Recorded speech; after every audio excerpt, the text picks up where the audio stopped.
just 1 second. Boom. Hold on. And Johnny Million goes, pow. Hold on. It'll load you up in a second. I think. What happened? Okay, hold on. There's a. No, oh, I see. Hold on. Johnny, guess what? All right, 60 seconds, guys. You're in here. I can hear you, but I can't see you. So hold on 1 second. Okay, that's you. Copy link. I'm copying the link. Hi, chat room. Copy the link. I'm copying the link. link. Hold on, chat room. I've never looked better. I agree. And Templeton Zaret already says the mic is crackly again. I'm sorry. I don't know what the heck that is up with that. There's he doesn't know what the heck. There's no particular reason for it. It just started doing it. I'm going to have to replace the whole damn thing. Is that what's happening? I don't know. It's always something. I'm in Rosanna Dana hell. And it might. I think it's related to the... 10 seconds. Oh, thanks. This says CPU... hold on. This says CPU overloaded. That might Thanks, be Tony. what it I think it's Hal. Ladies and gentlemen, can I please have your attention? And I need all of you to stop what you're doing and listen. Now, live from Chicago, the Hal Sparks radio program Mega Worldwide. I have come here to chew bubblegum and kick ass. Hal Sparks, actor, comedian, and multimedia personality. And I'm all out of bubblegum. Hal Sparks. All right, let's do this. All right, we're going to do our best today to try to put a show together because that's just what we do here at the Hal Sparks radio program Mega Worldwide, where Johnny Million has 100% more cat on his lap today. I do. Which is a lovely thing. She's doing pretty good. She's still got her tumor, but she pretty much gets fed whatever she wants, whenever she wants, and it's a program that's really working out for her. Right. We're cheering her on. And we also hope that if something funky does happen, and we get to hear it while it happens in the background, it's good. That's what we're hoping for. That's a sign of progress on all fronts. Now, by the way, welcome to the show, everybody. We're here every Saturday, and I feel like there are a few special shows along the way, and the one right before an election would be one of those shows, where I would like to remind everyone to vote like you actually care about the things you say you care about. I have one of our mottos here at Hal Sparks' radio program, Mega Worldwide, now with 100% more Johnny Million with a cat on his lap, is if you are ever presented with a choice that you believe is the lesser of two evils, choose less evil. It's that simple. Just pick the ones that actually want to do the job and do it well and seem to have a compassionate view of their fellow Americans. It's not... Did you see what Angela C. Phillips Mills just posted in the chat, the super chat? Quote, if there were an asteroid heading towards Earth, Republicans would get in a room and they'd say, you know what we need? Tax cuts for the rich. Barack Obama. Yes, he said that a couple of times. He's been stumping for Democrats. His stumping has been amazing. It has. He and Biden and Trump are all in Pennsylvania, where quite frankly, Biden and Obama are fighting for candidates that they like and that their constituents like. And for some odd reason, Trump is there defending somebody that his own followers hate. Literally, when he introduced Dr. Oz the first time, they booed him. At the second rally, if you can call it that, for Dr. Oz, hit the QAnon people in the first three rows turned their back on him. What is this, a Metallica show? Yeah, right. Yeah, they just will not do the opening act at all. Is that what it is? Yeah. Anyways, pretty fascinating across the board. And I personally... I do have a very fun early voting story. Oh, all right. Let's bring us up to speed. I have a good one, too. So lovely Mrs. Million and I went to go vote, and it was crowded, which we sort of enjoyed. Mm-hmm. And then as we're going through the whole thing in our voting area, we get like a little key card you get to get your ballot. You know, these are the first electronic ballots I've done because I used to live in the podunks and we just like filled in little black dots. Sure. So we're done. We get the ballot printed out. We're waiting in line to hand in the ballot. And I see like this big poster near the exit that says selfie station. And it's like, says, I voted, vote 2022. Oh, yeah. And I was like, oh, yeah, look at that. And so I was like, hey, meet me when you hand that in. Meet me by the selfie station. Mm-hmm. And she sort of like looked at me like I was crazy, like she usually does. Sure. And then when I handed in my ballot, she was nowhere to be found. She was gone. She'd already walked all the way down the stairs. What? And I was like, boo. So I took a selfie and went down to say, why didn't you meet me by the selfie station? She said, I thought you said meet me in Southeast Asia. So let that be a lesson. Sure. Go vote. Yes, vote and articulate. Better, I would say. But the other day where she was telling me about adult books because she works in a library and she was saying like she had to do something with adult books. Right. Or young adult books, that is. Yeah. I don't think that's what she meant. No. And I said, what are goat books? Oh no. And so yeah, we've got some issues of communication in our marriage right now. Clearly. I'm impressed. Where did I go? Are you blinking gray out on yes. Okay. No, I'm not. Anyways, that's what I know. There's a clipping issue and it's bothering me and I'm trying to find a way to fix it while I'm actually working at the same time. I do have some good news leading into the election coming up. And I want people to remember, you got to be full throttle. This is going to be about turnout.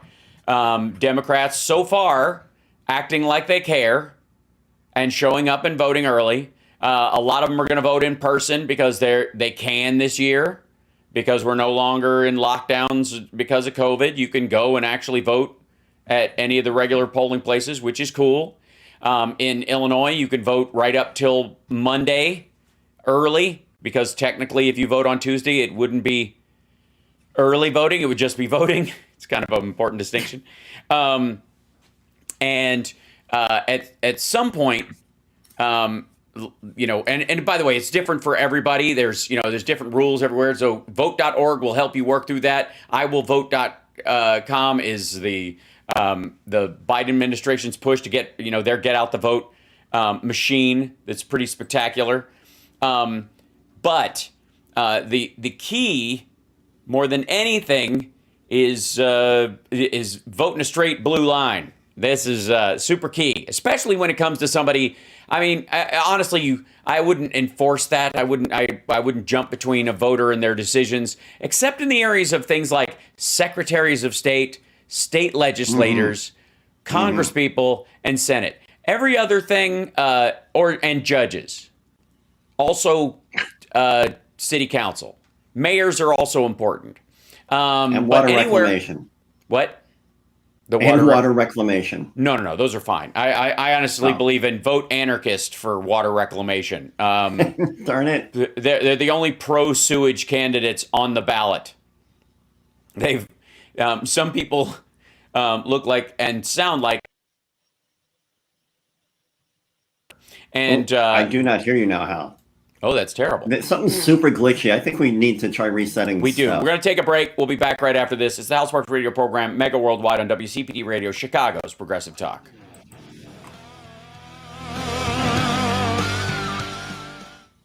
Yeah. Should I reconnect? No, I don't think it's you. There's something over here that's really wonky on the streaming software. Like everything is like lagging, like there's something going on behind the scenages. And I feel like it's People are blaming the floating background again. No, it's some of the pages I have open because I have several news pages open for to look at some articles, and They are some of them have they run ads so many rolling. Ads and stuff that the video just stacks and stacks and stacks. I'm going to shut some of them down and it's already getting smoother. You can see that. See that? Yeah. That's what it is. It's just some of these pages, man.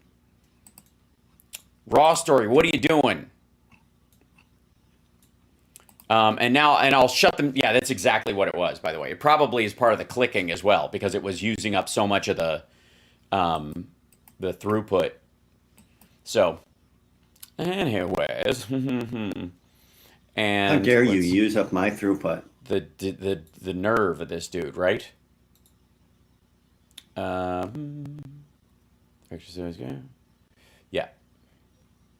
I mean, I'm doing a little bit of looping because I'm using. You got 60 seconds. Do you need more time? Nope, we're good. Okay.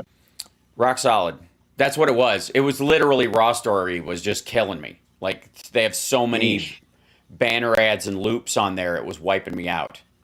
I might need more RAM sticks. This is true. And they're delicious. Mm-hmm. Yummy. I'd like a smoked ram stick, please. I don't eat them. They give me the wind, something terrible.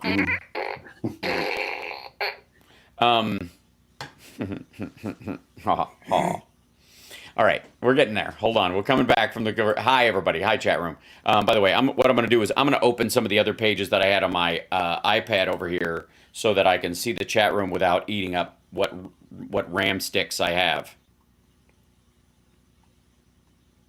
I do ask a lot from my computer. That is true. 10 seconds, guys. True. Thank you. Thank you.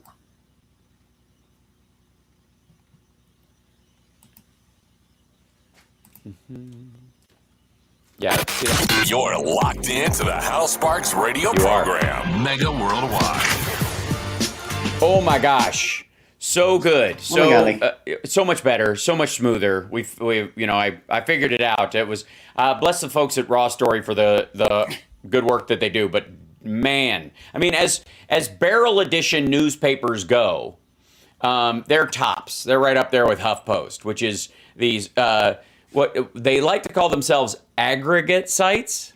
But what they really are is they take other people's articles and just repost them under a different banner, give a short synopsis, and then allow you to click to the other thing, and then just stack ad rev on top of the thing with just banner ads and looping little video things, and it's gotten out of control.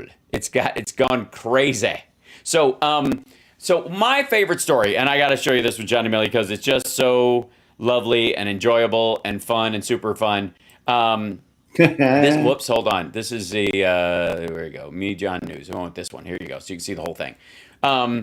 Judge, this is from The Guardian. Judge orders independent monitor to oversee Trump's real estate empire. Now, the idea that Donald Trump now has a financial babysitter is hilarious. On top of the fact that, by the way, that he is constantly followed around by Secret Service agents, no matter how much they like him, they are agents of the Treasury, the one arm of the government he fears the most.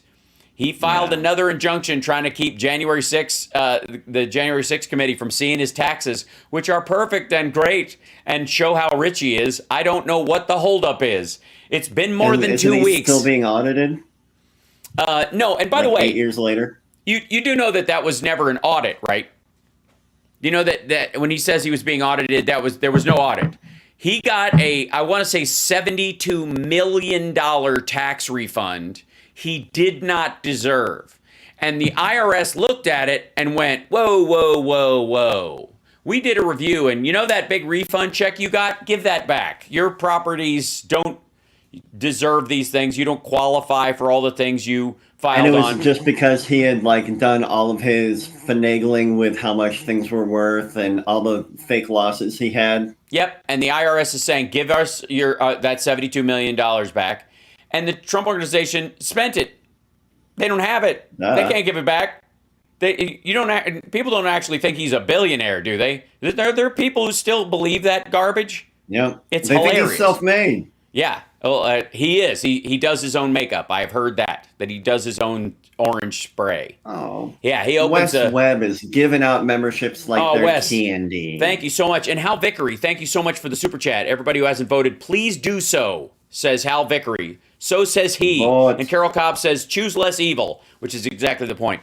Yes. And Spectre Jabo says, I'm going, Jobo, I'll figure it out eventually. And get involved with your local government easier than you think. Join a city community, submit public comments, not letters to the editor. Don't do the PR part of it. Do it to the, address the people who actually do the work.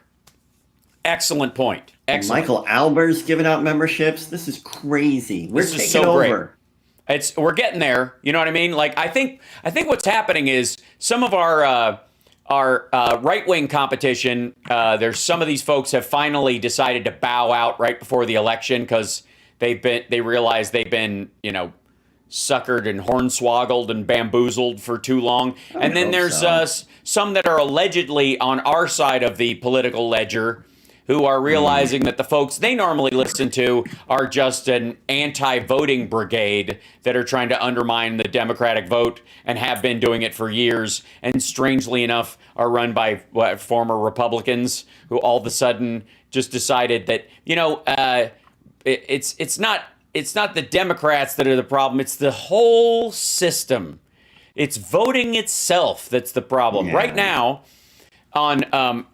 we've seen this. There's a bunch of talking points going around. The big lefty faux-aggressive fake anti-war movement from Tulsi Gabbard to Jimmy Dork to those folks. The word they're using is warmonger right now. Anybody who wants Ukraine to not be wiped off the face of the earth and believes that we should support them to make sure they're not wiped off the face of the earth, we are warmongers because we are making this war last longer than if we had just let them die. It's a very strange argument for someone to call themselves anti-war when really they just want one side to win quicker. And by the way, specifically the invading side. And I'm sure we'll talk about that more when our dear friend Philip Itner joins us from Ukraine in the second hour. But there's a lot of suckerage going on in the right-wing media right now. We'll get to the 1,000-page report on the FBI and DOJ collusion with the Hunter Biden story that Jim Jordan and Chuck Grassley put out this week. And by the way, Iowa, geez, you can do better. I don't want to hear all this stuff about we need an outsider in Washington. Like, dude, you've been there for 30 years. What are you talking about? We need new blood. So I'm Chuck Grassley. I'm there to do what Iowa needs, which is ignore the needs of farmers and just rubber stamp the farm bill that the Democrats come up with every year because it's really fine on its merits, and spend the rest of my time trying to get the Hunter Biden laptop myth pushed through Congress into the record. So the other big myth is that Donald Trump is, I don't know if you've heard this, Johnny Million, that he's a billionaire who has the best words and knows more about ISIS than the generals, knows more about economics than the economists, because he had a smart uncle, he genetically understands viruses in a way other people can't. He told that to Bob Woodward in the recently released Trump tapes that just came out, which I did indeed get and I have been listening to, and they are jaw-droppingly stupid. He genetically understands viruses better than most people. Because he's related to a guy who went to MIT for engineering. That's the whole reasoning. It's brutal. It's really brutal. I've said this, and this is one of the reasons why I cover his rallies the way I do and kind of go through the whole thing. Sometimes we give up because it's just boring. But the reason I don't pick little pieces of it out and just show those is because it creates this weird illusion that the rest of it was somehow fine. Like, these are the three crazy parts, but the rest of it was normal. Crazy part. No, it was a giant weirdo salad, and I just picked out the biggest bugs. It had nothing, So the same thing is true of in many ways, the book that Woodward wrote, Rage, which is, where a lot of these tapes, he used excerpts from these interviews. And if you listen to the tapes, it's way worse. Like, we all have this kind of cartoonish Trump voice in our head whenever we read his speaking, whenever he writes something on Troth Sensual and that nonsense. You kind of picture like this da, da, da, da, da, voice, and even with that, those quotes sound kind of mildly restrained compared to how you hear him actually say them. It's stunning.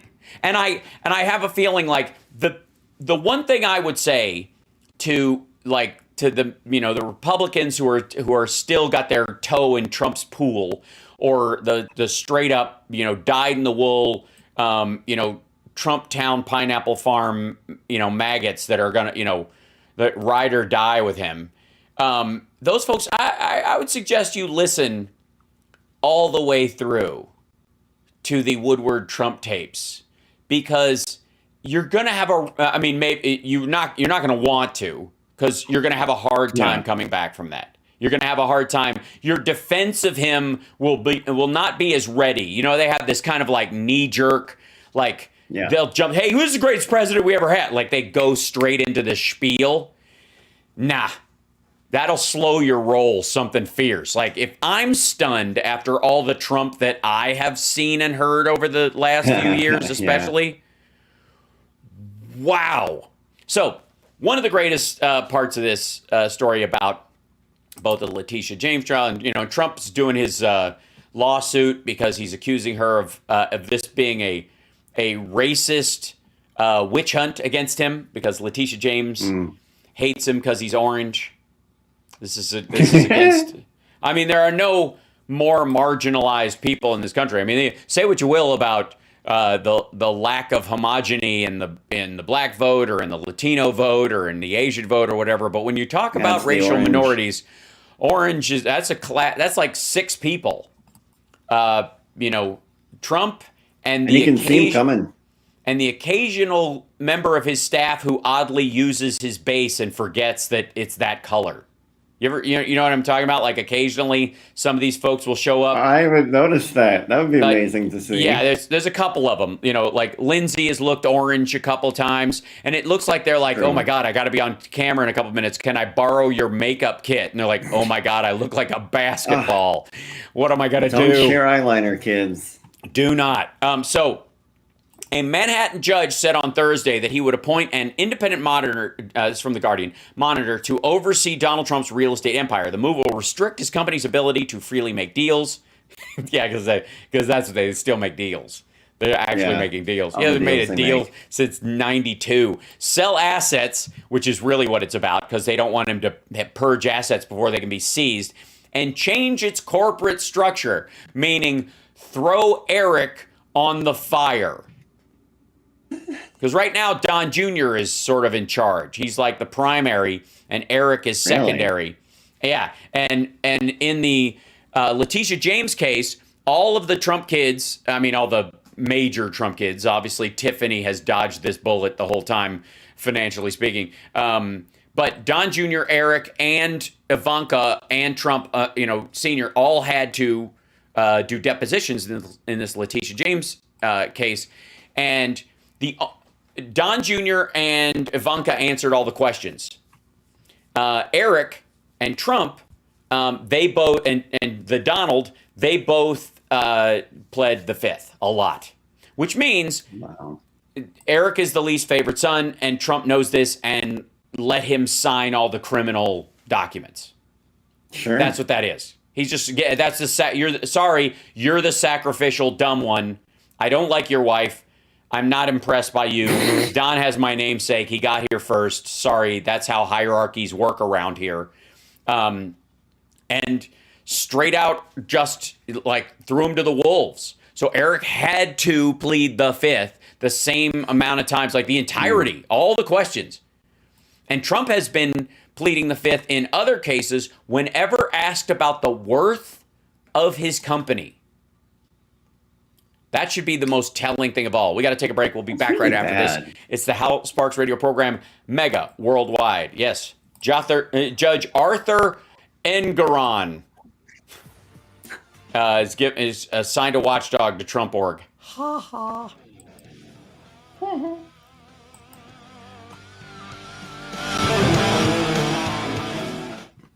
But Alina Haba called it vicious, biased, and mean. Oh no, he called the judge vicious, biased, and mean. No. I'm a mad. So fairly hysterical. Andrea Brower says Facebook is up glitches. I don't know if she means bitches. Oh, I see. Gotcha. Yes, Facebook should be. Everything should be on board. This is what happens when I try to get like ahead of the curve. I tried so hard and got so far, but in the end, it doesn't even matter. All right. Okay. Yep. So there you go. Okay. All that stuff looks all right. Let's see. Destinations. Okay. According to this, we seem to be up and running on all said channels. It's just wait till I add Rumble next week. Oh boy. We've got the Rumble account. We've got it set up. It's just got these weird little hoops you have to jump through to make it happen. And Googling. Huh? I'm Googling Rumble because I don't know what it is. Oh, Rumble's the one where all the right-wingers are retreating from YouTube to go to because BitChute is even too racist for them. Yeah. The cost of it is turns out their lowest rung, like you can't post videos, but you can, their lowest rung of stuff is unlimited live streaming. And since I don't care to post 60 shorts. seconds. Thank you. Thank you, That's what I'm not planning on getting kicked off of YouTube anytime soon. Yeah. For, a barrage of racial epithets, which is what drives these guys all. No, we can get away with that stuff. We're bulletproof. Oh, yeah. Cool. So hold on one second. I'm going to open up my chat. Hi, guys. You do need to reset your microphone. Michael, yeah, we know the Hal's mic is clipping. It's been clipping the whole time. We're trying. I know. I'm working on it. We blame the new camera. Yes, it's using up all the bandwidth. Check. Check your duty. What? I'm bringing us both down a little bit. Hey. You're really bringing me down. 10 seconds, guys. Don't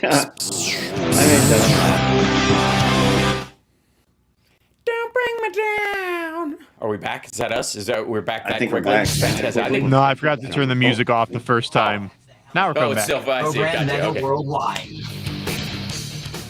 So the Trump sued Letitia James on Wednesday in a 35-page complaint, which is just basically a diatribe. I think it literally cribs stuff from the Durham report, which there has been, like the Durham lawsuits, which is hilarious. And it's going to go terribly because the reason Trump has been able to even have the illusion of being a successful businessman this whole time is quite frankly because no one has been paying attention. He was more interesting as a social gadfly and kind of a scummy new money second generation jerk than as an actual businessman. Like people didn't dive into if you'll notice how rare it was for them to talk about deals that went well. I don't know. I mean, we've all read stories about the, Trump stakes and the American Football League and his casino and all that stuff. But somehow, even the golf courses, everybody's like, golf courses, they're notorious money losers. The only thing they're good for is, like foreign spies and other people hanging around eavesdropping on people making deals in the country. Weird. But the idea that, and then where do you get the money? Like, even the money to buy those things was from sketchy sources. It was really opaque. But nobody was like, wow, you know what? You got to give it to Trump. He bought Apple at $14 a share, or he bought Google at, $2. He was an early investor in the Bezos dream. Nope. That guy. There's none of that. There is literally none of that. Like, I'm sure Alan Weisselberg bought the dip a couple of times on behalf of the Trump organization, who's in charge of some of their investments. But it wasn't because Trump was, watching monitors like Billy Ray Valentine talking about, the G.I. Joe with the Kung Fu grip. Hilarious. And this is just one of, this is after he settled, by the way, the assault civil suit between him and protesters outside of Trump Tower. That suit's from 2015. They got a jury in the Bronx, and they were having a hard time finding anybody who A, didn't know who Trump was, and B, didn't have an absolutely horrid picture of him as a human being. So they're like, yeah, we're never going to get a jury that doesn't, they know too much. Again, this goes to the idea that, like, Trump always complains about bias. Everybody's biased against him. And even the people he puts in office, people he put in his own campaign, from his campaign into cabinet positions. Worst of all. Yeah, because once they get in and see the evidence, they can't stand him. Yeah. They're like, we got to get rid of this dude. I take it back. And that leads us to Kash Patel. Ladies and gentlemen, I had to close the page on this one, so I'll just go back to me and Johnny for this one. I think this will bring us back. Yeah, there you go. But Kash Patel, one of the kookier characters in the Donald Trump post-political office sitcom, a guy who, in almost every interview, looked like he was watching a giant spider on the ceiling and was trying to finish the interview before it jumped on his face. Who also, behind him on the wall, had his nickname / logo, Kash, which was K $H, which for the who's at home is Ksh. I don't know. Like he's named after the nest he plunge, or a far away crashing of cymbals together by a marching band with only one member. And just the douchiest. Did he do a grand jury thing? Oh, he got immunity, ladies and gentlemen. Okay. Kash Patel got immunity to testify against Trump. See, because with all this talk about Christina Bobb, one of the hubba lawyers that he's had and gone through, who no longer represents Trump, by the way, and never was part of his team, according to her. She was just there to help with some of the record allocation. The story was that she signed the document, and therefore she's on the hook for them lying about the fact that they had given all the classified documents back to the National Archives, and there's nothing left to see here. Thank you very much. Stop bothering us. Don't look in that room over there. Pay no attention to the boxes behind that curtain. And it turns out that Kash Patel, for those of us that were paying attention, was all over Steve Bannon's show and Mike Lindell's show and anybody that would listen to him, bragging about how important he is to the Trump organization currently, because Trump put him in charge of all the National Archives records and all the stuff that they got from that. And he's the man. He's the point person, which means Christina Bobb may have signed this document too, but he was the one who was the primary custodian of that stuff. He was bragging about Trump making him that person, which means he and Eric are in the same boat. Trump thought Kash Patel is the dude you can jettison. He's expendable. And after all this stuff started coming out, and Kash Patel had no evidence, and nor did he have, I suppose, any options to get out from under this, because Trump had basically set him up. Kash Patel's, I think he might have been under the impression that this stuff was no big deal. That he was like, yeah, I don't know. He can totally declassify stuff if he just says it. He can, which is just absurd. Like, it's just goofy. But the big part of this is Trump threw him to the wolves. Trump basically had him out there saying all this stuff, but he was the evidence. He was Trump's alibi, because the only person who's come up and said, I was there, or I believe, or I know that Trump can declassify stuff. He had declassified stuff right in front of me. He was the only person saying that.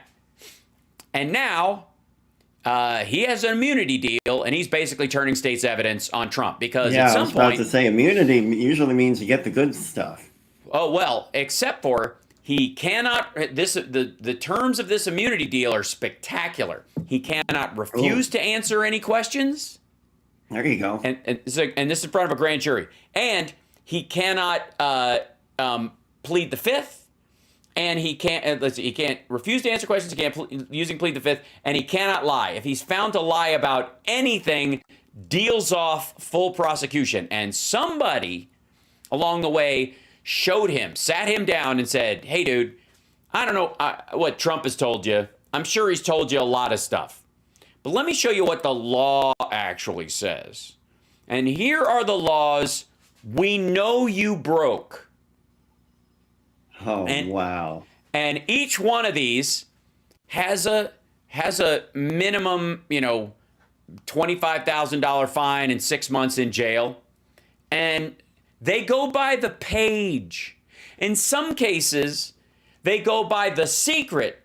And if there's 3 of them or 10 of them on a page, you're on the hook for all of them. Now, you can leave here and go back to what, I suppose you believe you have free room and board at Mar-a-Lago, or you can fess up. And he took the deal. This is from, let's see, I want to see this is from the Washington Post about Trump loyalist Kash Patel questioned before Mar-a-Lago grand jury. Kash Patel, loyal aide to Donald Trump and former White House deputy, faced questions before a grand jury Thursday as part of a criminal investigation into the former president's possession of classified records more than 18 months after he left office, according to a person familiar with the matter. National security prosecutors asked Patel about his public claims this spring. Remember I brought this up? Remember I was telling you guys? And everybody was like, uh-oh, Christina Bob's in trouble. Nope. Christina Bob is hanging out on OAN. She doesn't have an immunity agreement. She might be in trouble on some of this stuff, but he's the dude that signed the paper. Patel was also questioned about how and why the departing president took secret and top secret records to Mar-a-Lago, his part-time residence and private club in Florida. Thank you, at least, Washington Post, for referencing his part-time residence, not his home. It's not his home. It wasn't raided. Nobody kicked in the door. They didn't even have to knock. Somebody opened the door for them. They saw them coming. All right, come on in. They have people that open the doors at Mar-a-Lago. If you don't believe me, ask Anna de Rothschild, the fake Rothschild who went all over the property.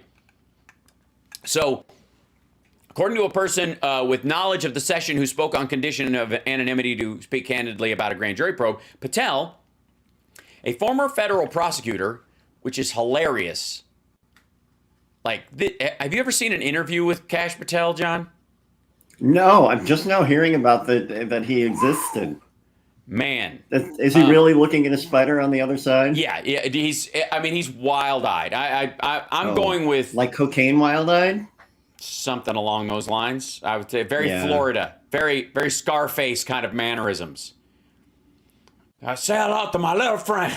You know, it's kind of, So Patel, a former federal prosecutor, is considered a key witness, you think, by the Justice Department in large measure because of what evidence he may provide in defense of Trump's retention of the records. According to people familiar with the matter, some of the records contain top secret information about Iran's missile system and intelligence related to China.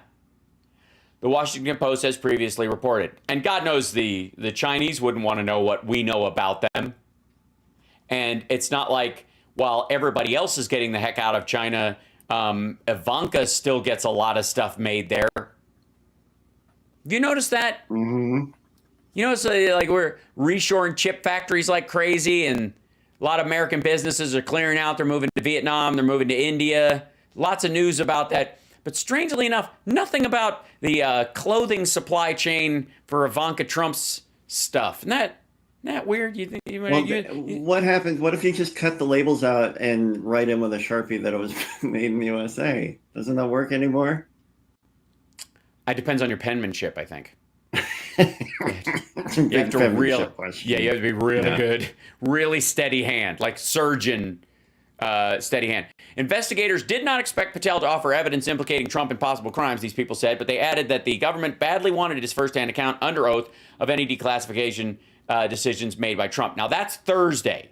Then, almost immediately, well, let me take a break.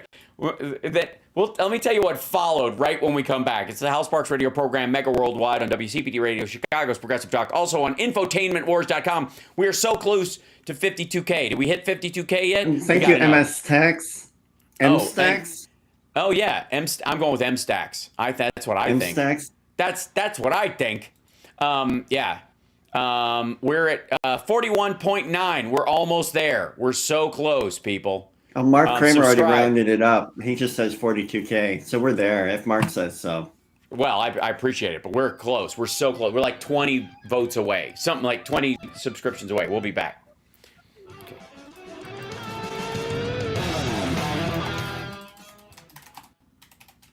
Yeah, I think whoops. Andrea just said, not yet, House Sparls. And retracted it. I saw your typo. Yeah. So Look here, House Sparls.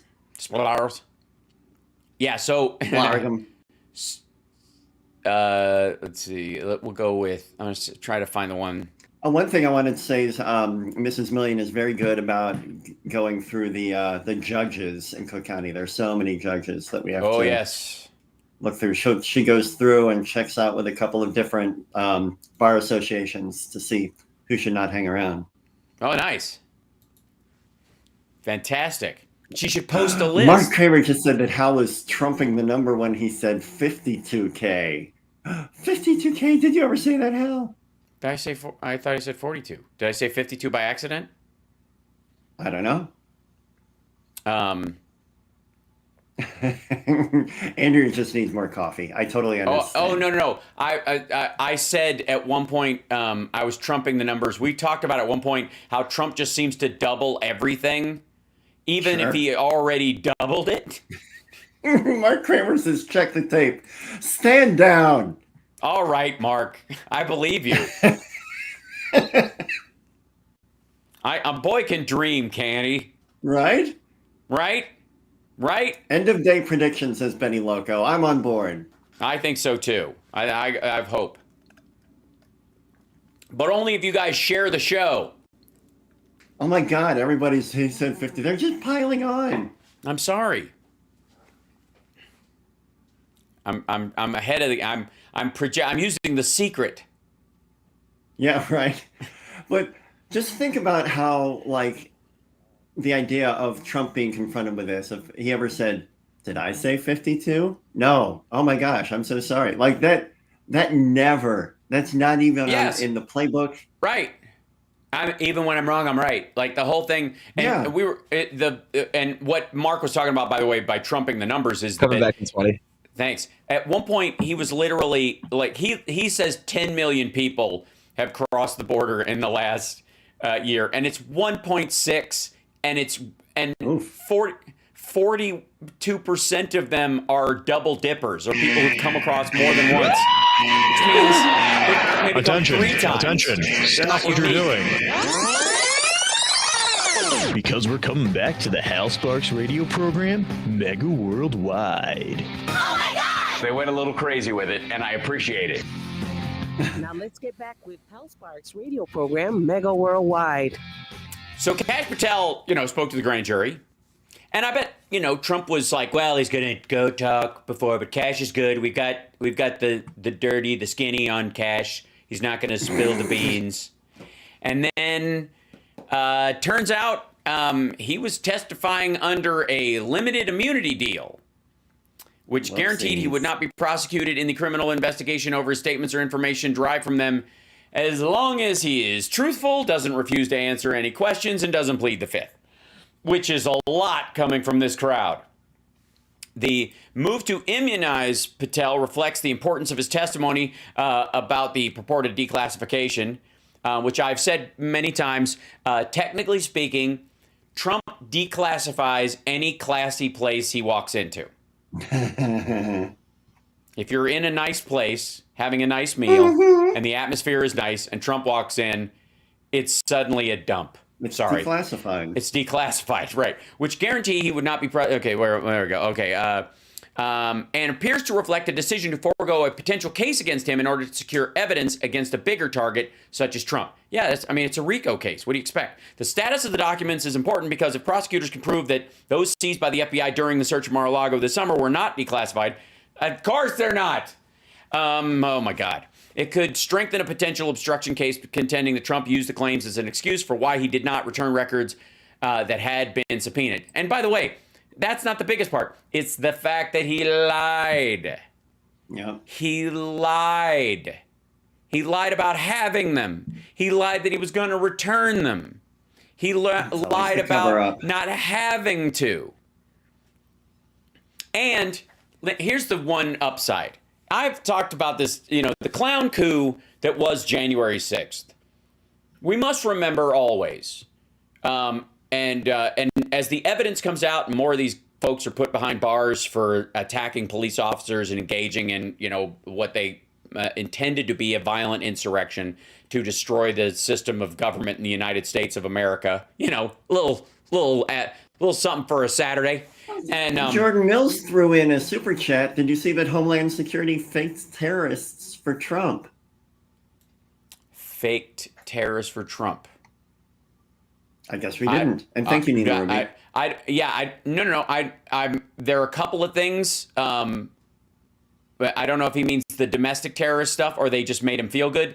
Send a link, Jordan, if we're thinking about the same thing. So, and thank you for that. So as we look at this, at the clown coup that happened on January 6th, we must continue to take great joy in that the people who were pulling it off are utter morons, the dumbest people on the planet. And thank the Lord that there was not a brain cell bouncing around in any of their heads that could have said, hey, if we changed a couple of things, we could actually be successful. Because they were always going to fail because they had the perfect mix of ignorance and arrogance. The stupidity and the arrogance of of Trump himself, fish stinks from the head. And he thinks these are good defining characteristics. And everybody who follows him was like, knowledge, schmolledge. Who needs it? Strategy, schmategy. We're going to do this. So Department of Homeland Security launched a failed operation that ensnared hundreds, if not thousands, of U.S. protesters in what new documents show was a sweeping, power-hungry effort for the 2020 election to bolster President Donald Trump's spurious claims about a terrorist organization he accused his Democratic rivals of supporting. Oh, as of Yahoo. Okay, so he's talking about Antifa and BLM stuff. Yes, I know what you're talking about. Well, as a matter of fact, let me try and grab that in a second. But the idea is that they're trying to what about January 6th and the attack on Paul Pelosi. They're based on the idea that, well, you guys had Antifa and BLM, as if, A, the Black Lives Matter protests, by and large, about George Floyd were peaceful protests. The riots that occurred after the fact are not directly linked to, like, BLM didn't start those riots. That was not the purpose of the protests. The protests were not like the opening act for a riot. That's not how it was supposed to go. And a lot of people were getting scooped up by the Trump administration, we now find, and put in jail as, you know, as potential terrorists or as rioters when they were simply there at the protests. And the attempts to get people out, and there were a couple of rioters who were, you know, who got bailed out when I would argue they shouldn't have. But the effort was to get protesters out of jail because they were doing nothing wrong. They were exercising their right to protest. And secondarily, the idea that Antifa somehow is a Democratic Party supporting organization, when if you look at what was going on in Portland, effectively what you were seeing were not people that were calling themselves Antifa were effectively just a group of anarchists. The idea is to bring down the entire system, that no one can be trusted. It's that old wishbone. And neither of them, by the way, were under the guide of or I guess driven by the guy who actually won the nomination and then won the presidency.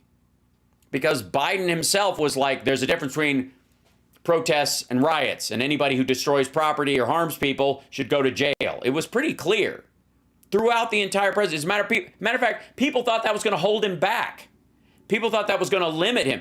And they even thought at one point that Trump was going to run to the left of Biden on crime when he took on Kamala Harris, because she'd been, the AG of California and a DA, and they thought that made her, her tough on crime stance would not, would not be appreciated by Democratic voters in California. Remember, there was talk of them taking California. Not so much. Now, Philip Itner is waiting in the wings for us, which is lovely. We'll be with him in just 1 second. It's true. It's true. I have proof. But I want to remind everybody before we go to break that voting is not a revolutionary act. Voting is not something where you are going to take your country back. It is not something where you're going to change the system of government. No, it is constant gardening. It is an activity more akin to nutrition and exercise. You do it for the health of your country. And you do it by choosing the person that you would say, okay, I would let my kids stay over at this person's house, or I would let them borrow my car, those kind of things. Right. And in a lot of these cases, that ain't Oz. That ain't Herschel Walker. That certainly isn't Carrie Lake. Good Lord, can you imagine what your kid would come back home spouting after an evening at Carrie Lake's house? Yikes! So it is abundantly clear that the Democrats are all in on voting. The excitement is there. Rovember is a real thing, and there is a ton of freakout happening on Fox News right now, because no matter what their push polls are showing them, they are in trouble, and they know it. And that's why, Sean, and they're close races, don't get me wrong, in a lot of places, closer than they should be. However, they're going to break Democrat if everybody shows up to vote. If the people who are going to vote and have said they're going to vote and who say that these issues matter to them, if they show up to vote, it's, the red wave, the red tsunami is a myth. And it's based on faux polls, and it's largely something to scare people. Literally, this is an activity by the Republicans, not just to go, we're winning and you're losing, and try to motivate their voters, but also to scare off Democrats that, if I go to the polls on Tuesday, there's going to be a bunch of MAGA people hanging around in red hats, and they're going to be glowering at me or yelling, or stuff's going to happen. Who cares? Show up, vote, go home. And then get ready for the next one. And the time in between, spend that on your life. Because the whole point of having Democrats in office is that you don't have to white knuckle your government, and it's a functioning entity. Republicans are running on this main treatise. Government can't do anything right. Elect me and I'll prove it. We got to take a break. We'll be back. Yeah. I'll show you how bad government is. Put me in office. Look at Marjorie Taylor Greene. I can even dunk on how bad she is. We'll be back right after this. It's the Houseworks Radio program, Mega Worldwide. Philip Itner is going to be with us on the other side of the news, and we'll be talking about what's going on in Ukraine. And there's a lot of news. There's a lot of movement there right now. Holy smokes. We'll be back right after this.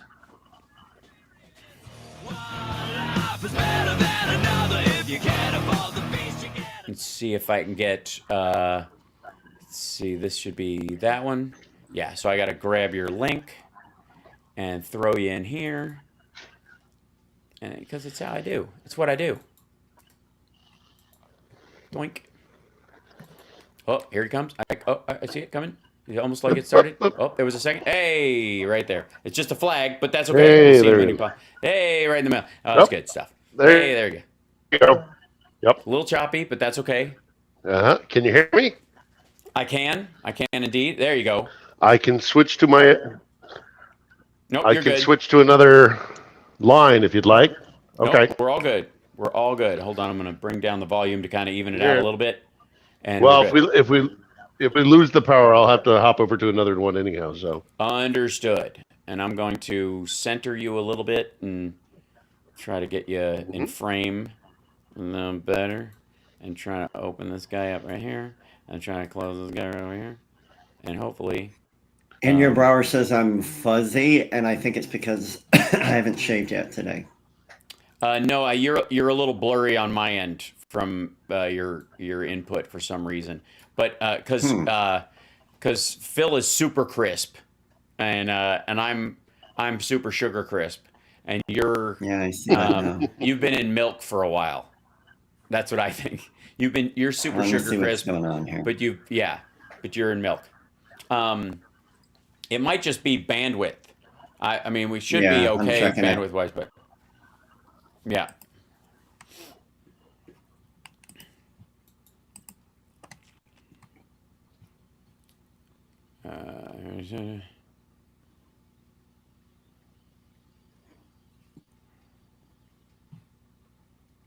See, okay, and then a couple of things.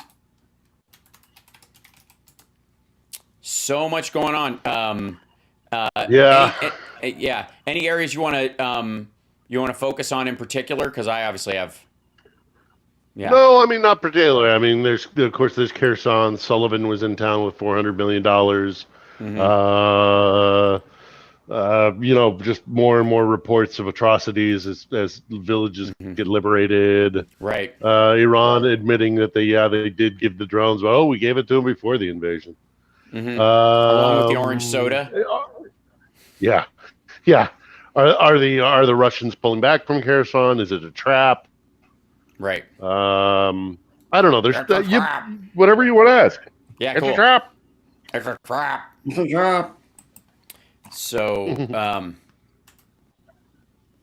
there's so much that I did a sort of a deeper dive on China yesterday on my on the live stream, and like, dude, what's happening at the Foxconn facility in Zhengzhou, like where 100,000 people walked off the basically the plantation that they work on there. They live on this campus behind razor wire, and they all broke through it and left, and there were lines of soldiers trying to stop them from marching, and nobody did. It's amazing, dude. 250,000 people work at this one facility. Autocracy is not. They don't ain't work. working out. They do not work. Nope. They suck. Well, this is the line, I think it's all connected. I think this is the line in the sand, and I think liberal democracy finally woke up to the threat. Yeah, it's all connected. It's all connected. Everybody's watching what's happening here, and the fact that the West is not putting up with this malarkey. Yeah, and they're starting to have to reassess. And let's see. Hold on. Okay, I'm going to move this, and I'm going to open one of my Telegram channels because I wanted to look at something too. I need to find somebody who translates a couple of these things. because there's some there's some gnarly stuff, and I can see the pictures, and I know what they're related to because I can make out some of the things, but there are a few things where it would be nice to be able to read the entirety of the articles, that are being written, but they're done, kind of like they take a picture of it. So I have to transfer it to an iPad, and then iPads will now, in the new update, will translate language on pictures, which is amazing. Yeah, dude, the new update for the iPad and the Mac is like nuts. It's great. But anyway, but there's still some stuff in there. Like I have this is on, I stream on the PC here, and it's a little. Oh God, Medvedev talking about how this is a fight against Satan. They've just abandoned the whole. Yeah, Nazi Nazis, stuff, Satan. I mean, that's basically Satan, evil incarnate. Satan. Yeah, it's what you do. Medvedev is such a joke, though. We're back in 20. Okay, thank you. Mm-hmm. Let's see if I can find that. Yeah.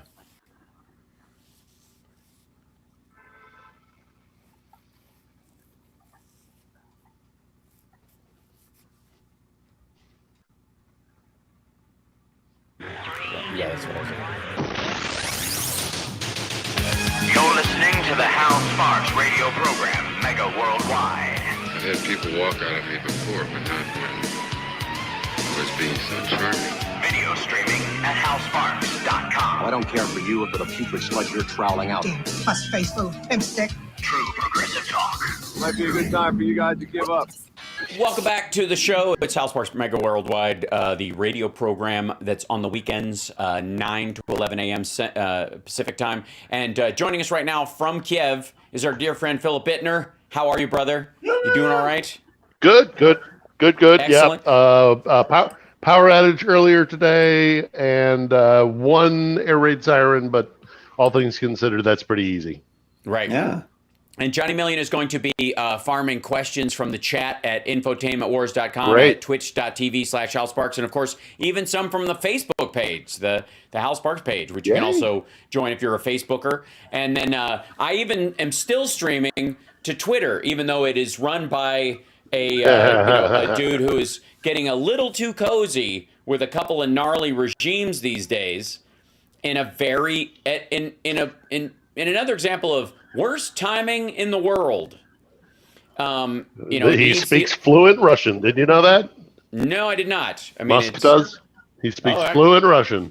Well, that's new to me. It's interesting. I was, as somebody who speaks Chinese, I was looking at what was happening over the last, since Xi got his third term and everything's kind of cratered and freaked out, and they after he came in, they had this big chunk of money that they were waiting on, and then they flooded it into the Hong Kong Stock Exchange to go like, look, everybody loves this, and then it all tapered off immediately. They dumped like 2 trillion yuan into the market, and then to raise the value of their currency, and it basically burned through the system, and a week later, the currency was right back where it started. Oy. So a lot of that going on in Russia, which has, by the way, currently, according to official reports, 13.6% inflation. The GDP this year has shrunk by 5%, which is devastating in any country, but especially in a country that is running out of resources. In 1 year. In 1 year. Year-over-year loss of 5%.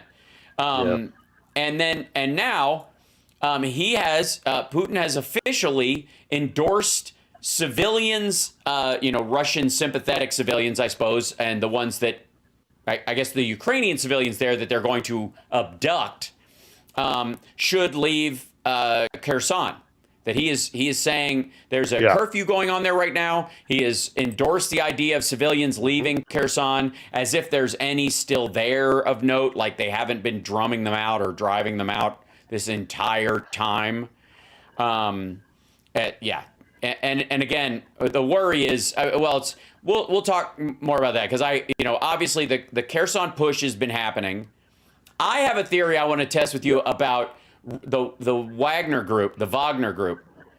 Also, but tell us what you've heard as far as what's going on in Kherson and the push there, and sort of the official. Kherson's a little bit tricky because the Ukrainians are trying to control the information coming out of there as tightly as they can. So journalists are not really allowed to go into kind of the frontline areas of Kherson, which is not unusual. Militaries around the world will do that. It's just you don't want a bunch of journalists, one, getting in the line of fire, but two, also revealing, positions or anything like that. So they've clamped down on the flow of information coming out of Kherson. But we have heard about the curfew. We have heard of, and there's been photographic evidence to indicate that the main train station, the main rail station, that the Russian flag has been taken down from there, which is significant. They haven't put up a Ukrainian one yet, but they have taken down the Russian flag. Like they took it with them so somebody couldn't wipe their feet with it. Right. Yeah, exactly. And then, we have a video document. We have a video plea from the deputy mayor who was put in power when the Russians came in. Now, keep in mind that Kherson was the first major victory for the Russians, mainly because they had installed people who then betrayed Ukraine and handed things over to the Russians.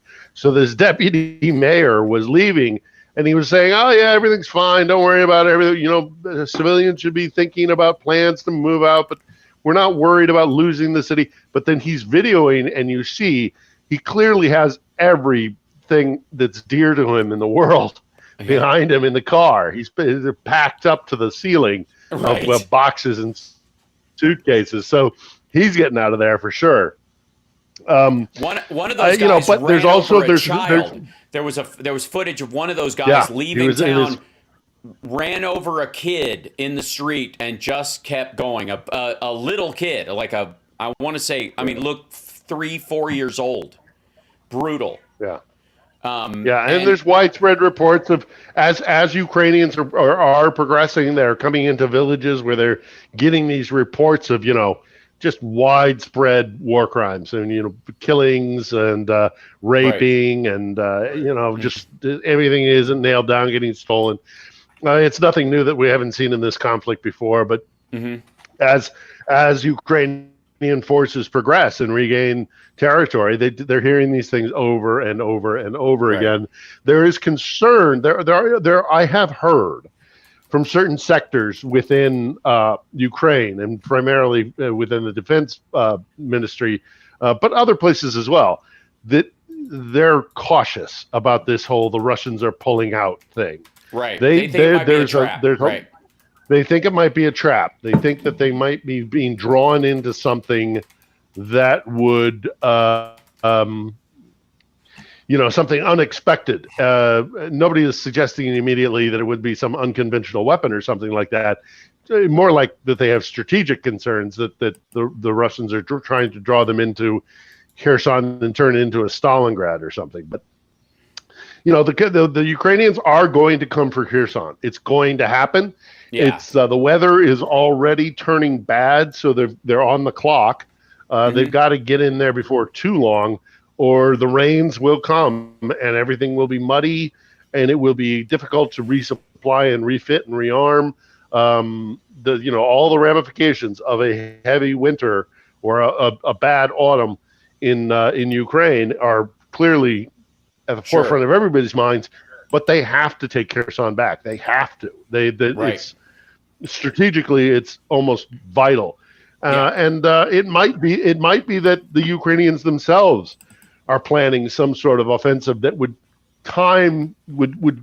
be well in time with the coming change in weather, because they could conquer the territory without fear of a counteroffensive. Right. But that's all speculation. That's all speculation based on information that we're getting coming out of what is kind of an information black hole. But never, it doesn't. In some ways, it doesn't change the momentum in this circumstance. It doesn't change the momentum, and it doesn't change the importance of getting Kherson back. And it's got to happen. And so we will see a battle in Kherson soon. There's little to no doubt that it will get bad. And what I'm worried about is seeing it turn into another Mariupol or another, just an absolute meat grinder sort of situation. Yeah, which see, could I happen. think I suppose, but I think the chances of that are way lower, if only because you've got you got the HIMARS in play now. You have a lot more resources than you had back then, and they're closer. One of the things about Mariupol was it was just too far away from support, and but Kherson, fighting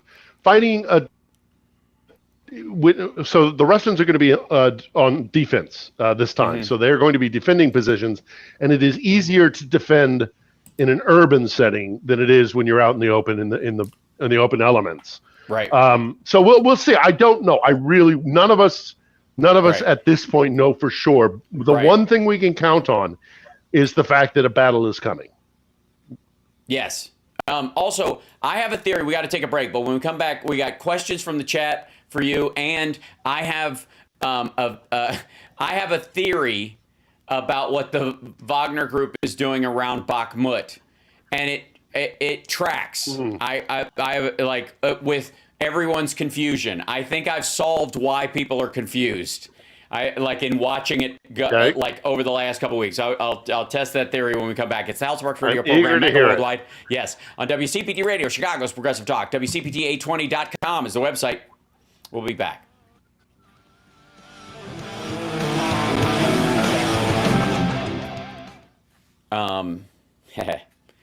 So I'm gonna save it till when we get back. No, save it. Don't tell me. Don't tell me. And I got. But I mean, it's just there's another factor that I didn't mention was, of course, that there is now one of the changes that's happened is that they have their referendum, quote unquote. Right. And so the Kremlin thinks that Kherson and Kherson Oblast are part of Russia now. They don't believe it fully. They know it's all a ploy, but they don't care. They're now saying this is our territory. Right. And under their constitution, the only time that they can use, or not just under the constitution and using nukes, which is a big concern. But again, I don't think nukes are really going to be used. Agreed. But it will be a thing for them to say, this is our territory now. There was a referendum and the people agreed, and we have to go save our Russian brethren and that kind of stuff. It's going to play in Russia as though these poor Russian sympathizing Ukrainians in Kherson are being subjugated to these awful Western-leaning Ukrainians. Agreed. But I think it's going to play. So it'll play into a narrative. Yeah, it'll play in, but that narrative has been humming right along since the very beginning. So I don't know that necessarily, it's not more convincing. It's kind of like I got to start a running tally of the things that were going to trigger nuclear war and that Russia was just, that was going to be too much. You're going to break, like, how many things have from even just supplying stuff to help them in February was, and in March was going to do this. And then you go to, the Kerch Bridge and then the Nord Stream pipeline. And, if they take Crimea and the sinking of the Moskva and the fact that, we're supplying them with HIMARS and increasing the range to 300 kilometers, that's going to do it. And none of it has. Come he's a bully. on. He is a bully. The Russians are bullies. The Russian military certainly, but Putin himself is a bully. And the thing about stand by, we're coming back. Thank you. The thing about that is you keep proving it, and it just gets to a point where it's like, I'm not going to listen to any of it. I would have to jump on GarageBand and start sawing something together. This is the House Sparks Show. Wow. And a guitar note, and then progressive, and all. Yeah, it's going to be good. Hey, Hal, did you mean something like this? This is the House Sparks Show. Wow. And a guitar note, and then progressive, and all. Yeah, it's going to be good. The Hal Sparks radio program, Mega Worldwide. Yeah, it's gonna be good. It is going to be good. It's so I want to present my theory of the feudal meat grinder strategy of the Wagner Group attacks on Bakhmut. So in the middle of the big banana of area that the Russians are trying, that partly that they seize and they're being driven back from, and at the bottom of the banana would be, Kherson and Crimea, and the top up what's left of the Donbass close to the Russian border. And in the middle of it, right, one of the brown spots, is this area where, for some stupid reason, and I will quote the Institute for the Study of War and how confused they seem about this. ISW previously assessed that Russian forces prematurely impaled an insufficient concentration of mobilized personnel on offensive pushes near Bakhmut and Volodar in Donetsk Oblast on November 3rd. That's not a long time ago. That's just insufficient. Look at this. Prematurely impaled an insufficient concentration. That's amazing language. That followed up with the apparent intensification of Russian assaults in Donetsk Oblast likely indicates that Russian forces are repeating that mistake throughout this section of the front. They have kept doing this.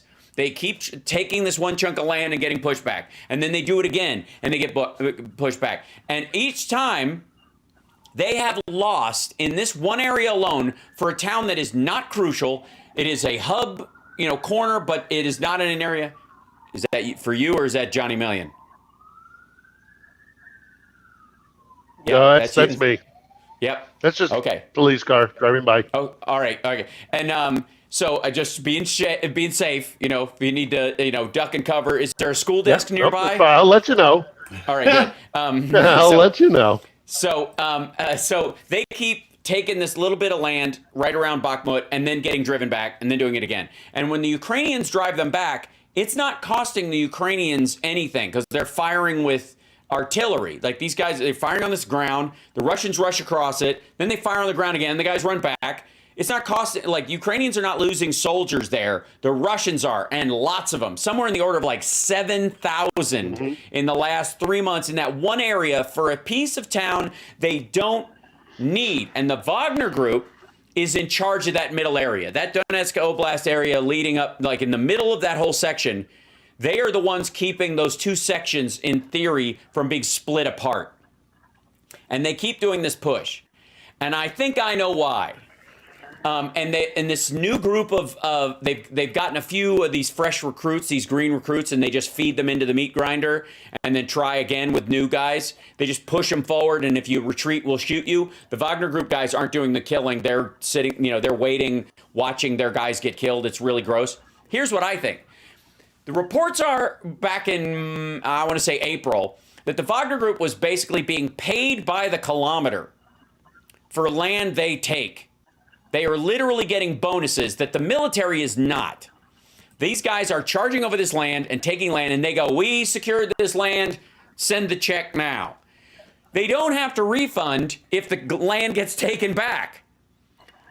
So I think they are just sacrificing Russian soldiers for this Pez dispenser of Russian cash over and over and over again. They're reclaiming this land. They get paid for taking the land. They lose it. And then they get paid for taking it again.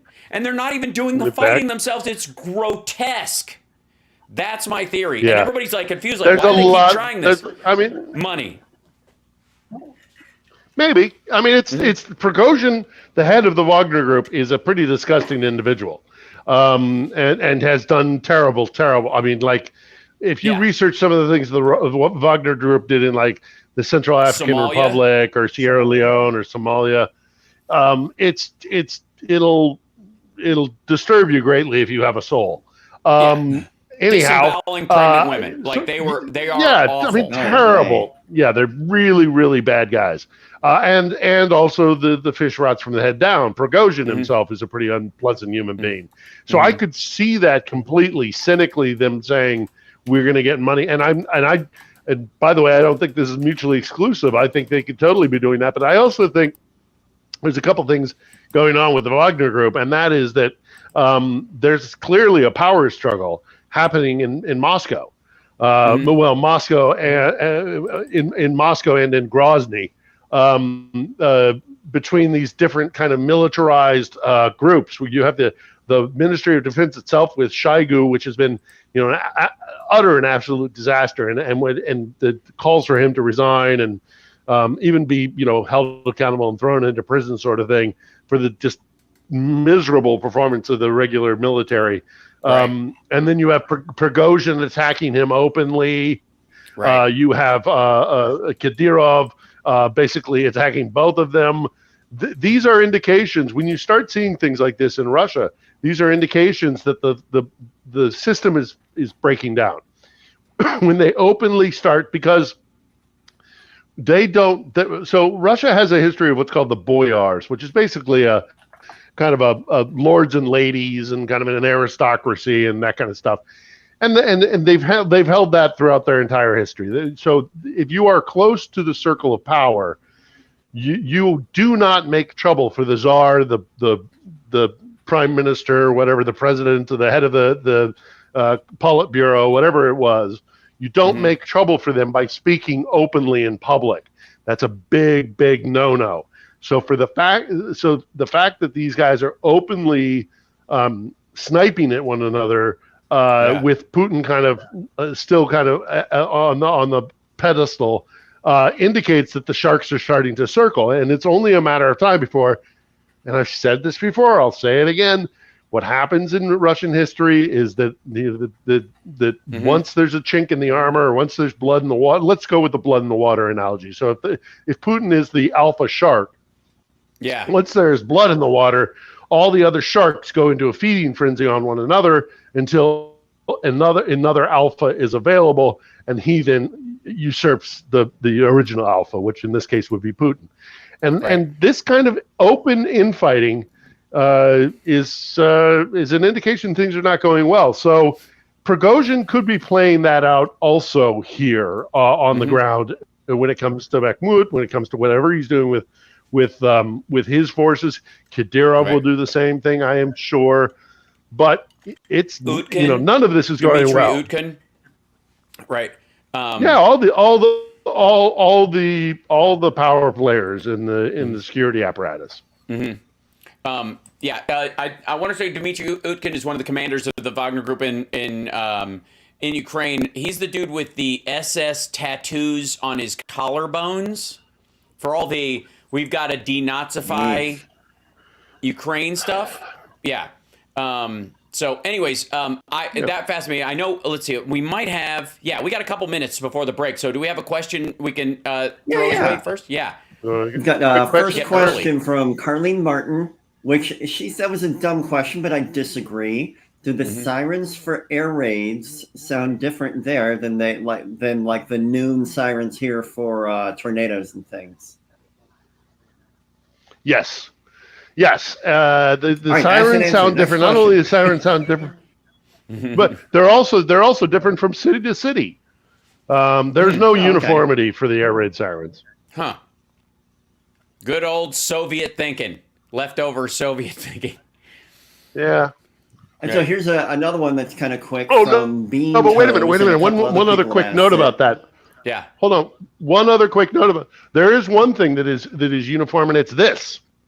What? There are apps. You get an app. You download an app from the Ukrainian Ministry of Defense, and this is uniform everywhere you go. And it's interesting you say hang on from Soviet times, because this isn't. This is Ukrainian ingenuity, and it works beautifully. Right. So okay, Johnny. Quick question. 2 more minutes. Quick one. Real quick one. Quick one from Bean Toes and one other person in the chat. Ask Phil if Ukrainian school children are attending classes. They are attending classes. It depends on kind of the location. If they're in a relatively safe place, like out in the West in Lviv, they will actually physically go to classes. But I have heard an awful lot of people who are doing, if there's a silver lining to COVID, it's that remote schooling was already pretty much set up and ready to go. And a lot of these kids are so traumatized that even if they can go back to school, they don't want to because they don't want to be far away from their parents. They want to stay in the home. So there's a lot of remote schooling that's going on. Okay. Cool. Let's. How are we looking? Do we have one more? Probably not in the next minute or so. I do want to bring up before we go to break. The G7 has, according to Kiev Independent and the G7 themselves, they reported this as well, has established a coordination mechanism to help Ukraine restore energy and water infrastructure. So beyond the fact that military aid is being sent in and support aid for refugees and people who are displaced and made homeless by this, there is now a coordination between G7 countries to go in there and help them make sure their power is back on and that their water is working. And that puts a lot of foreigners on the ground that are in harm's way if Russia decides to strike these places. And they're not dumb about this. They know. We got to take a break. We'll be back right after this. It's the Hal Sparks Radio program, Mega Worldwide.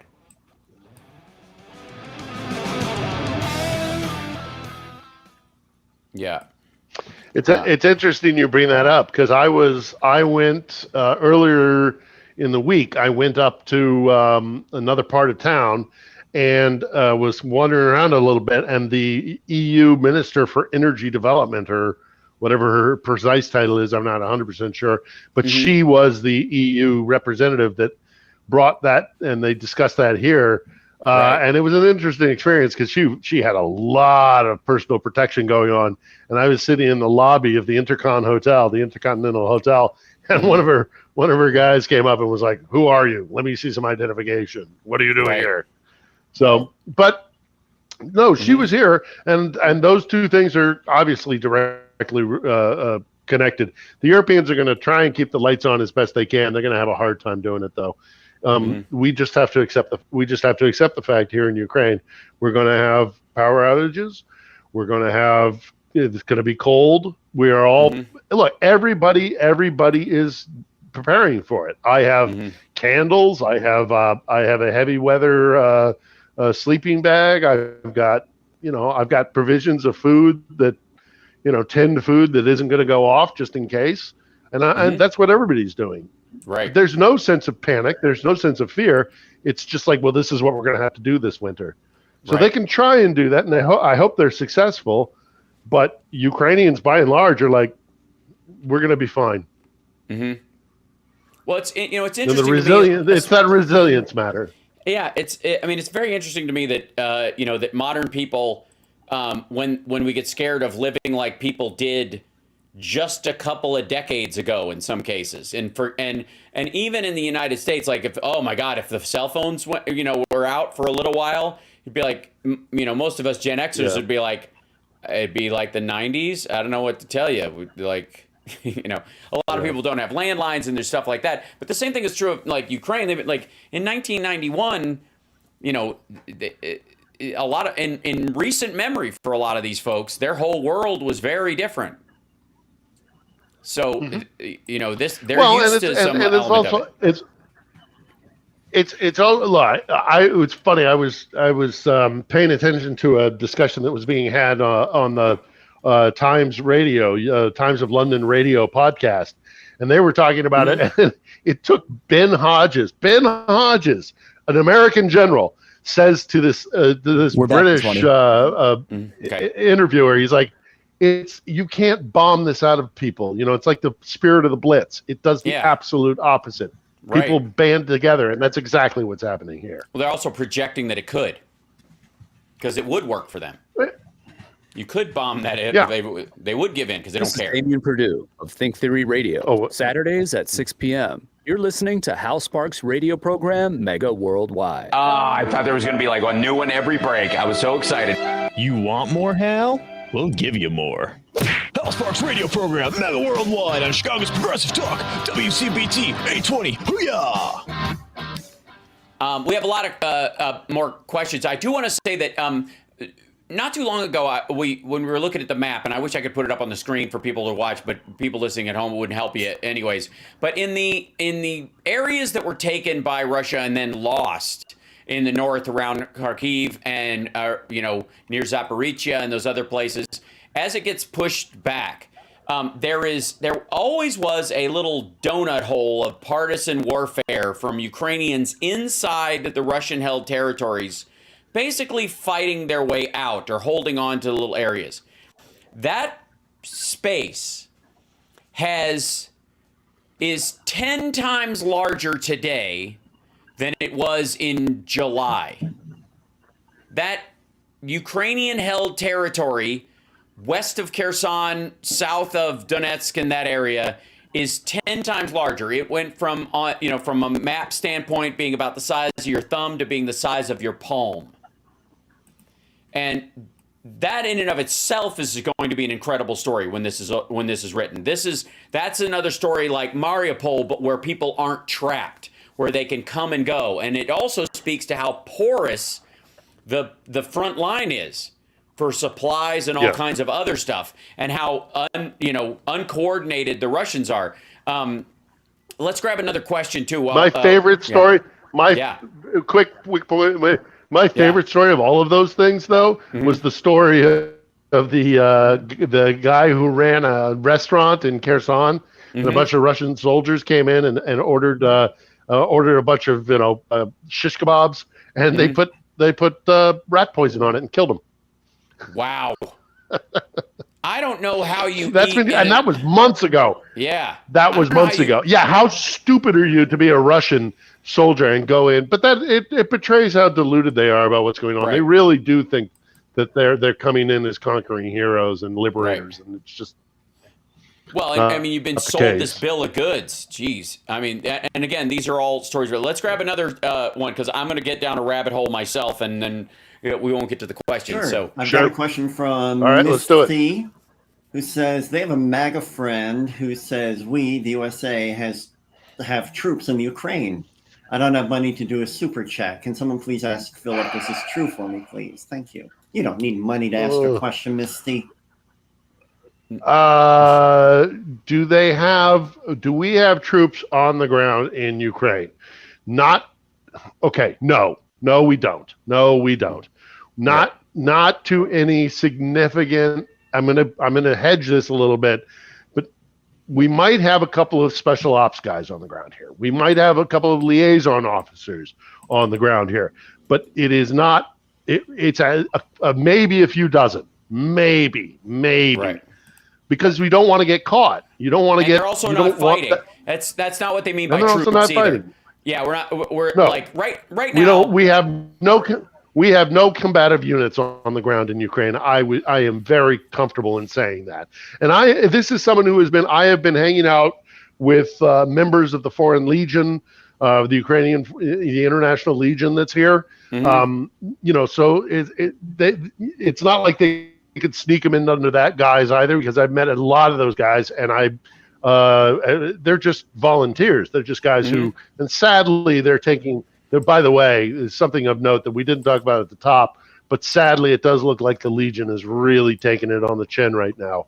I know there was at least one American who was killed this week. I think there was a guy from Singapore. Right. They're out there fighting for what they see as a global threat to democracy. But as far as us sending somebody, or like the Pentagon sent troops here in any significant numbers, or that they're combatants, no. 100% tell your MAGA friend that's a load of that's hogwash. Mm-hmm. Very good. Straight up. Okay, so I've got another one from Catherine DeFlippio from Facebook asks, are the Ukrainians still feeling motivated and hopeful? Yes. Yeah, 100%. 100%. Right. They don't have a choice. They don't have a choice. And also, not only do they not have a choice, but this is one of the first times in the last 500 years of their history where they really have a chance to gain their independence and solidify it and not lose it. There will be a country called Ukraine after this war, and they know it. And so they are not. We talk about how hard this winter is going to be. Something called Russia afterwards too, but I don't know if it'll qualify as a country. I don't know what that's going to be either. But we talk about people getting ready for a difficult winter, and they are very much aware of this is going to be a tough winter. But I've heard from almost every Ukrainian I know has said to me, we suffer through one winter in order to gain freedom for not only myself and my children, but for all the generations to come. Right. So we suffer through one winter. That is nothing compared to what it will mean for us. This is a colonial conflict. This is a war of colonial independence, and these guys are not going to give up. They're just not. They're just full. No. I'm always that's a long-winded answer to a short question of no. They are still resilient, standing strong. Right. So, Johnny, let's grab another one.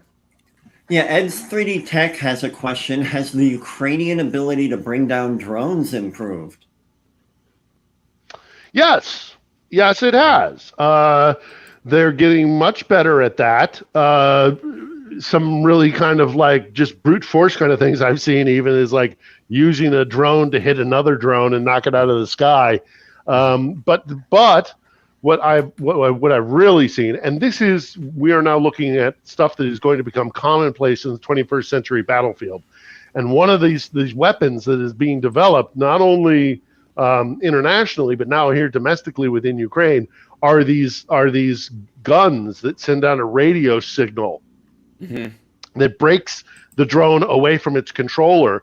And most drones will have, certainly the commercial ones that are being used, that they have a default setting. When they lose connection, they'll just land. So they shoot these. It's very much Flash Gordon kind of, showing pictures of it on my live stream. Trekkie kind of stuff. Great. Yeah, they're really funky looking things. But they shoot a radio signal up at the drone, and the drone comes down. Now the other drones that are being used, which don't rely so much, which are much more autonomous, like the Iranian drones that they've got. They're getting better at downing those as well. Their air defenses are getting better and better. That's part of the package that was just delivered by Sullivan, National Security Advisor Sullivan, who was just here yesterday or the day before, I want to say, bringing a $400 million, another tranche of $400 million, and in that is included better anti-air defenses, and they are getting better. Their air defenses are getting better. I mean, I don't want to jinx myself, but considering how much the munitions have been chucked at Kiev, if they'd gotten through, this town would be much worse off than it is. But they're getting very good at shooting these things down. So hopefully they'll get even better still. Cool. All right, can I squeeze in another one here? Yeah. And this is from Connie Kelly. Please. What is the feeling on how long the war will last? Will it go past the end of winter? Yes, it's going to go past the end. Well, okay. Unless. So war being what it is, I try not to be categorical, except for a few things like the will of the Ukrainian people, which is just undeniable. But if Putin were to suddenly get a severe dose of lead poisoning, or if there was an open revolt in Russia, or if there was a major breakthrough by Ukrainian forces, it could speed things up. There's a lot of things at play going on right now, but I am comfortable in saying that yes, this will go sadly will go beyond winter. I still think we are probably closer to the end of the war than we are to the beginning of it, give or take. We might be at the kind of middle point, but this war is going to continue, and it will. I think Donbass is most likely going to be regained by Ukrainian forces. And I think the question still remains about Crimea. I've heard very optimistic Ukrainians saying, we're going to take back everything. I hope that's true, but Crimea is a huge, huge question. Right. But I think Donbass will probably be regained. I think again, we are either about equidistant or we are closer to the end than to the beginning. And there's my Ukrainian friend texting me right now, telling me he's on a flight soon to Chicago. He's transferring through Schiphol in Amsterdam. He's getting on a plane to go to Chicago. So Hey, Chicago, can't go you're wrong. getting a good Ukrainian. All right, excellent. And we're also getting ready to vote. I'm reminding everybody, by the way, that you've got people fighting and dying for the ability to have command, simple control over their own government without an outside force directing them. And if you let it slide or take that for granted, I don't know what's up with you. I don't know why again, taking the freedoms and the ability to control our government for granted is as much of a crime as just like looking at what the mass graves in Bucha and shrugging them off. This is incredibly serious. It is a regular endeavor. Don't put more weight on it than it takes. Just just vote. I did. I did it before I left. There you go. I voted as well. I posted my picture. Johnny Million, have you did your early vote? Johnny Million early voted, and sure did. Yeah, and I met my wife in Southeast Asia. Right. What are the odds? He wasn't even here for that, so it's just as confusing as you think. Let's take a break. When we come back, it'll be the happy ending, which is always better when Phil is with us, just because we know he's okay, and that helps immensely as well. We'll be back right after this. It's the Hal Sparks Radio program, Mega Worldwide.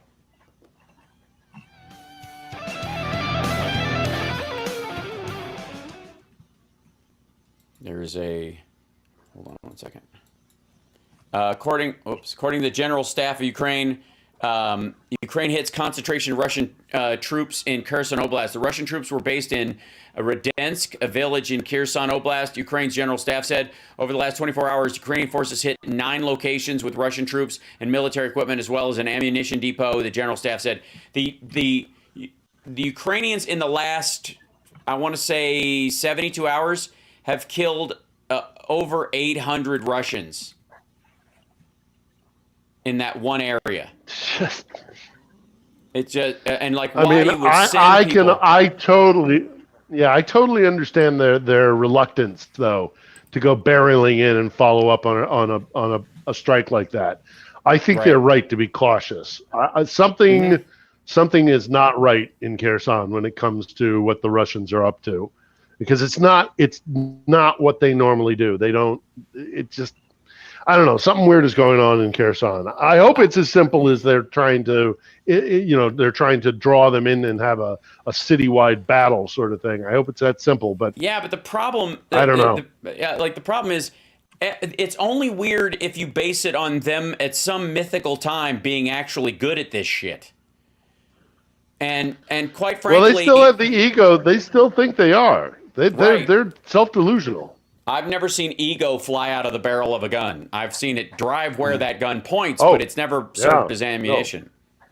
No. I think it's smart of them to play it cool, but I think there's every bit as much, considering how much we saw the head fake from the north go to the south before, or vice versa, right? A head fake to the south go to the north.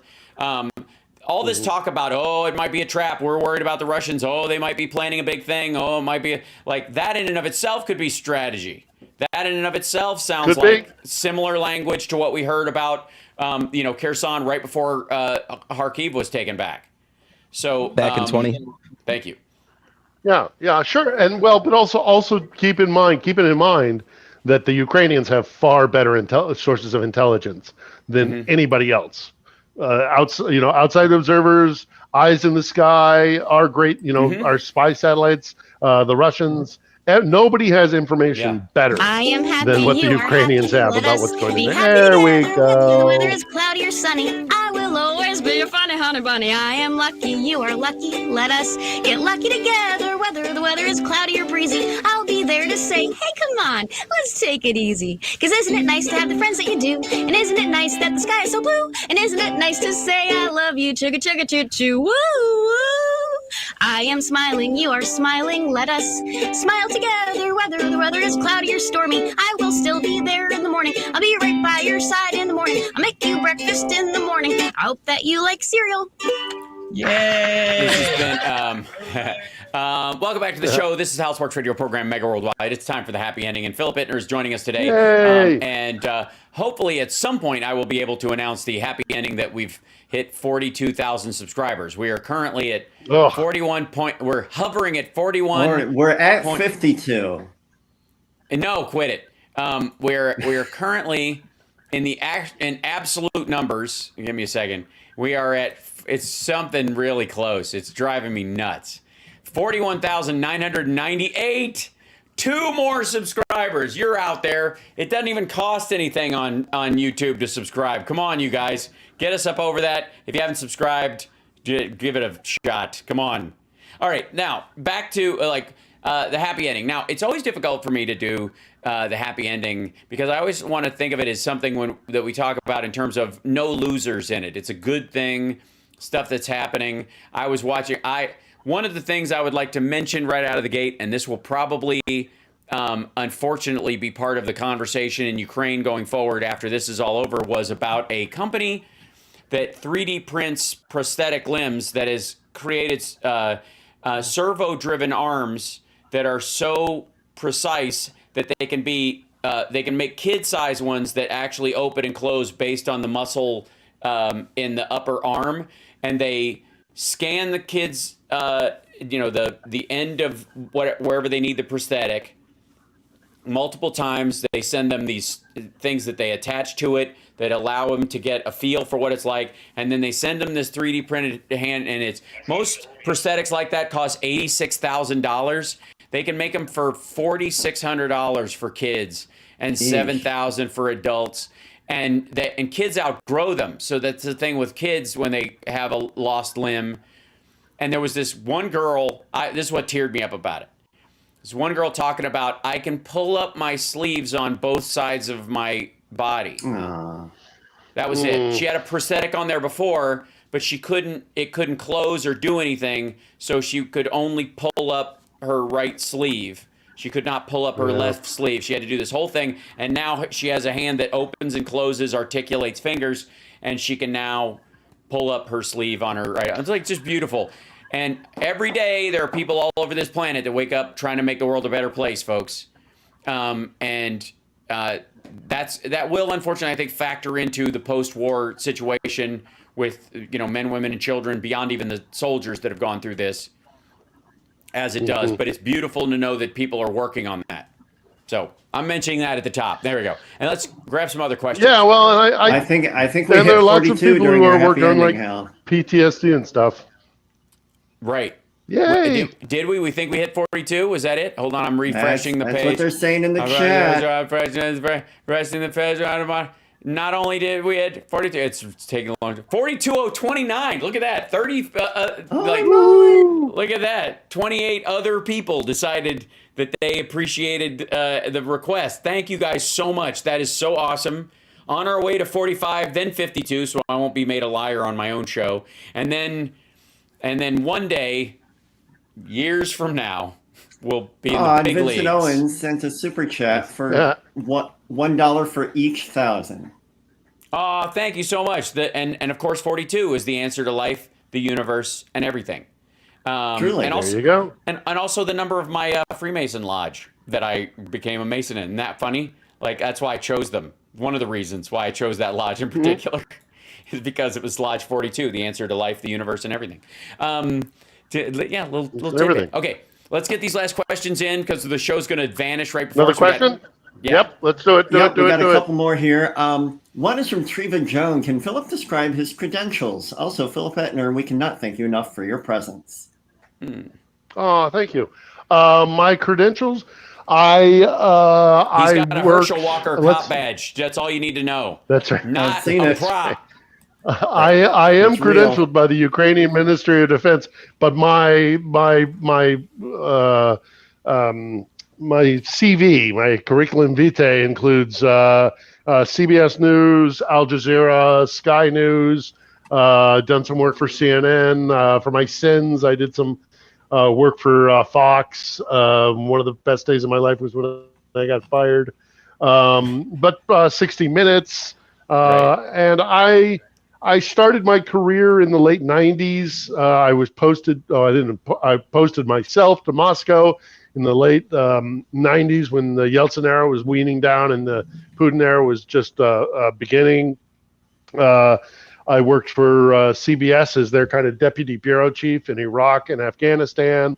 I worked for Voice of America as bureau chief for them in Kabul and Islamabad. So I had a very long broadcast journalism career, and it was a good career, but I'm hoping to kind of strike out on my own because I'm a little bit jaded about the status of media these days. A little bit.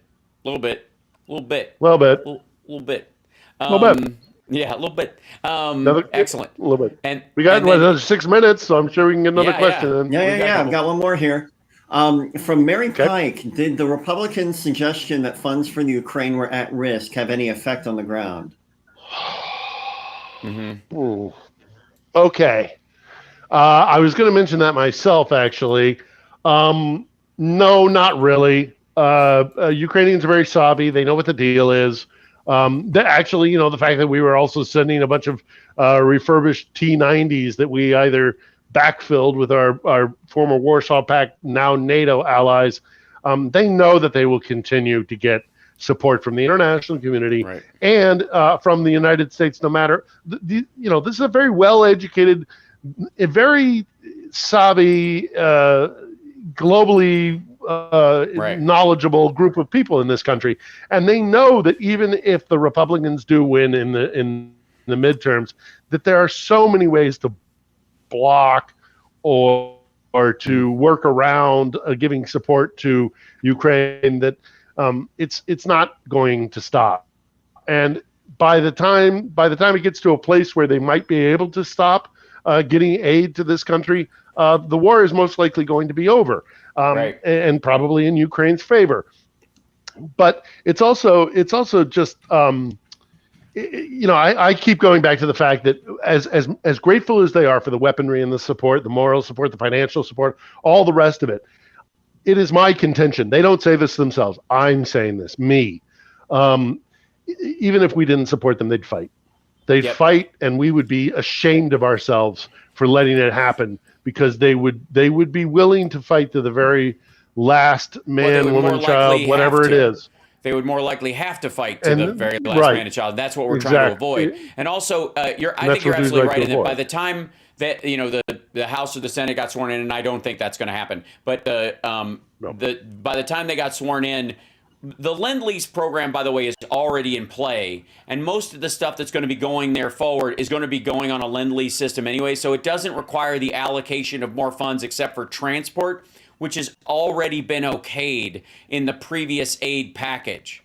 That's written into it. That, of course, if we're gonna Lend-Lease something and you're going to pay us back, and as Commander-in-Chief, and as Commander-in-Chief, he has Biden has the ability to make end runs all over the place. Not that that's necessarily a good thing, not a bad thing either. In this case, it is a good thing. But I mean, what are they going to do? What are the Republicans, if the Republicans bring back one of the houses? Let's say they get back the House of Representatives. What would they do if Biden then goes, okay, well, I'm not going to give the tanks to Ukraine, but you can't stop me giving them to our NATO ally Poland, and then Poland gets them, and then they give them to the Ukrainians. You're kind of tying into the last question I've got here from Agnieszka Gary. Sure. Did the Polish tanks make it to the front yet? Some have, yes. Some definitely have. More and more weaponry. I mean, they're getting to the point where they are saying they're getting to an artillery superiority, a level of artillery superiority. Crazy. They don't have the distance. That's what they're starting. They're now starting to say, we are happy with all the artillery that we have. We have problems with munitions, and we have problems with really, really long range weaponry. And we'll have to see if they go ahead and get that. But the weapons are getting to the front. We're almost out of time, but I have suggested that one of the concerns was, of course, the 300-kilometer HIMARS, for example. One of the ways you solve that problem is you can't use them past this line if you're going to fire them, meaning that you can use them 298 kilometers back from the Russian border or something along those lines. And you can give them a lot of, long range stuff. Now, there's some stuff that will travel over multiple countries, and that's really what they're talking about. Because once you go past the HIMARS level, you're talking about cruise missiles and that kind of stuff, which can go for a very long time. And that's but the Ukrainians don't want. Ukrainians don't necessarily want that. And in addition to that, the Ukrainians, again, are smart enough to know that they would not jeopardize the goodwill of the international community or the Americans in particular by firing into Russia. If we say we'll give you these weapons, but you can only fire at X, Y, and Z, and you can't fire into these places, they will agree. They will agree. Right. Agree. They're not stupid. Philip, they don't want to ruin the relationship. Philip, thanks for being on. Hopefully you can join me during the maybe week see you on Wednesday. That'd be great.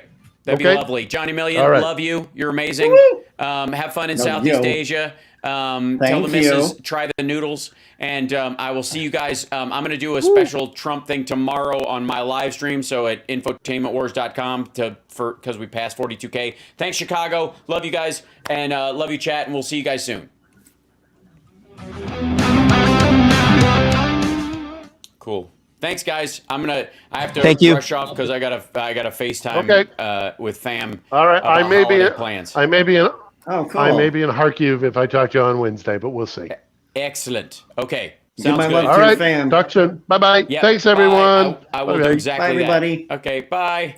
Okay. Thanks, chat room. By the way, we'll see you next time. I gotta run off and FaceTime with the fam and big holiday plans. My dad and my stepmom are actually coming out here for Christmas.